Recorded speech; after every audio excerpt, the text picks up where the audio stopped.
Hello, UFL fans. Well, week 7 is in the books. And we had two pretty good games today, one really good game today. And let's get into it. The first game at Protective Stadium. The Roughnecks and the Stallions. This was a big game. This is probably the biggest game in Roughneck history since 2020. I'm not sure of that. And it was a tale of two halves. The first half where Houston did everything right. And the second half where Birmingham did everything plus right. And they complete the best comeback in UFL history, down 25-6.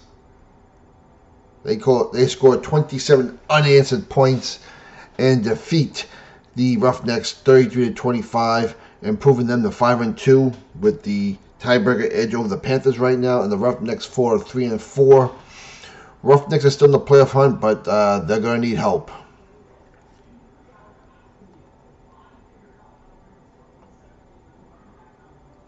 Let's talk about this game. The second half was so dominated by Birmingham. Altogether 390, almost 400 yards in offense for Birmingham to 229 for Houston. Houston only had about, 49, 50 yards in the second half of total offense. You're not going to win against a team like this. And this is the fact that Case Cookus got hurt and J.V.R. Smith came in as their fourth quarterback of the year and rallied them. Now, we know J.V.R. Smith is no stranger to Birmingham football. He was on a couple of those championship teams. But still, to be down to your fourth-string quarterback, that tells you, even though Skip Holtz said this is his best team, and it clearly isn't, they still got that championship caliber. And Birmingham dominated this game on the ground, 142-95, especially the second half. That's what killed Houston more than anything. Birmingham had double the amount of first downs, 26-13. Houston was terrible on third downs, 3 of 9 compared to 6 of 14 for Birmingham. Birmingham had 30 more plays on offense and had 14 more minutes and time of possession. This was a switcheroo of halves that we've ever seen this year. Jalen McClendon, 15 of 20, 367 yards, 1 touchdown. But, man, they couldn't get nothing in the second half. Case Cookus was 17 of 34, 109 yards, 1-1. Such as J.M.R. Smith, 3 of 5 of 63 yards.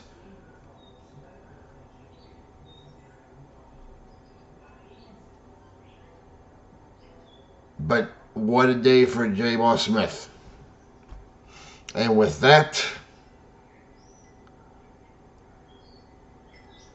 the Roughnecks, who had a chance to be right there in the playoff hunt, still in the playoff hunt, but they're going to need help now.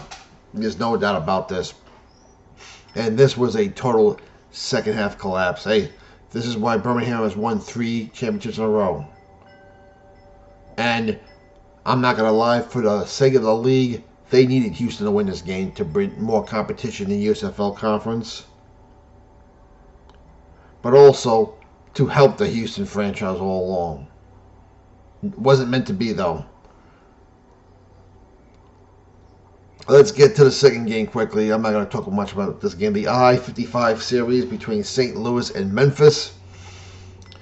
St. Louis wins this game 19-9. Again, another greedy performance. They are now 5-2. Memphis is 1-6. And they are officially out of the playoffs like the San Antonio Bombers. Memphis led statistically just about every category. Total yards was in their favor. Passing yards was in their favor. The only category they didn't have was St. Louis got more on the ground. First downs were in favor of Memphis. They were doing better on third down conversions. They had 15 more plays on offense compared to St. Louis. 5 more minutes in time possession. But you wouldn't know from the score. But the St. Louis defense in the second half was super duper stingy. Dresser win another good game. 21-35, 196 yards, 1 touchdown. Max Duggan, 15-23, 150 yards, 1-1. But he also had 57 yards in rushing and a rushing touchdown also. And St. Louis, once again, finds a way to get it done. And as for Memphis, like I said, they're out of the playoff picture. It's a shame because it would have been nice to have a 7th team in the playoff hunt next week, but unfortunately it wasn't meant to be. It is what it is. We still have 6 teams, though, in the playoff hunt, which is 2 more than we had last year at this point for the most part. We all knew who the Final Four were going to be for quite a while last year.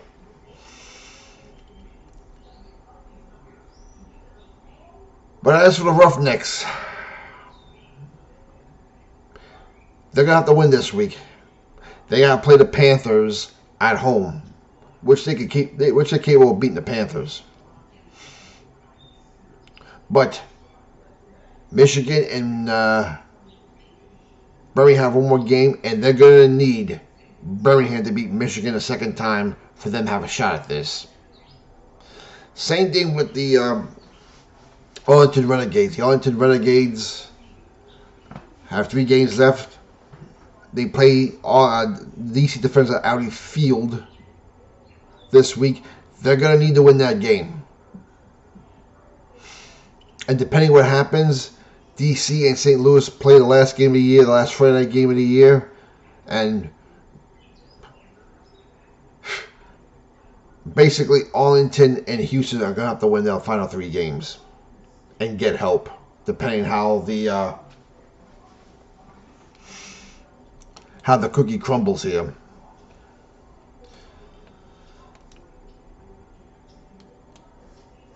So let's talk about next week's games real quickly. The Friday night game. Oh boy, this is going to be a tough one to promo. The 1-6 Memphis Showboats go to San Antonio to take on the 1-6 San Antonio Brahmas. Yeah, Fox, good luck with ratings for that game. Now, the good news is the other 3 games should be fun to watch. I mean, listen, the Friday night could be fun to watch for the wrong reasons also. But the Saturday game, actually, we have a double header Saturday, which I prefer over Sunday. First game, Michigan's going to be at Houston. This is going to be real big for Houston. It's pretty much do or die for Houston this week. And for the sake of the league, I hope the Roughnecks win. Then the second game, actually, no, this is going to be a regional game. Fox is going to have a regional coverage of this. I hate when they do this, but it is what it is. The second game at 1 o'clock is going to be Birmingham at St. Louis. Now, if you remember last year's game, that was the best regular season of the game last year down at Protector Stadium. Lee changed it several times. You remember when the coaches said, Eddie Beck set up the game? We'll see you later on, which means that we're going to meet the championship game. Well, we know that didn't happen either. But that was the game of the year last year. And that should be a fun game. This game time is going to be at the Battle Dome. And then the Sunday game at noon, what I call the UFL version of the Cowboys and Redskins, the Renegades and the Defenders at Audi Field.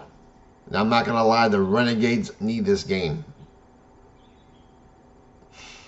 They lose to DC, they'll be 0-2 against DC, and they're going to need some help afterwards. So, those are your games next week.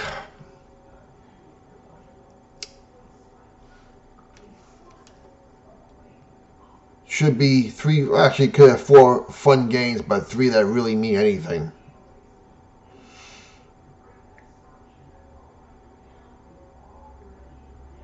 And with 2 teams eliminated, we could easily get maybe 1 or 2 more eliminated next week. So, I'm not going to lie, if you're a football fan, you want Houston and Arlington to win this week.